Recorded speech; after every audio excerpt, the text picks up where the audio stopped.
Happy note. Salamat et si kayon amin. Or in Ilocano, Diyos ti agnina kada kayo amin. Thank you for giving us a chance of being of service with you. Sama-sama tayo babangon muli para sa bagong Pilipinas.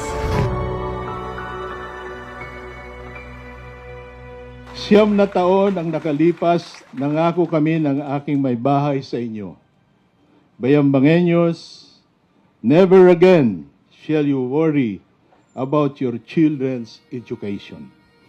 Today, on this ground, that promise stands fulfilled. Ating pinapatunayan na ang pangakong yan ay hindi lamang salita. Ito ay isang pangakong matutupad. Maraming salamat at mabuhay ang edukasyon sa bayan ng Bayambang. Mabuhay ang Polytechnic College.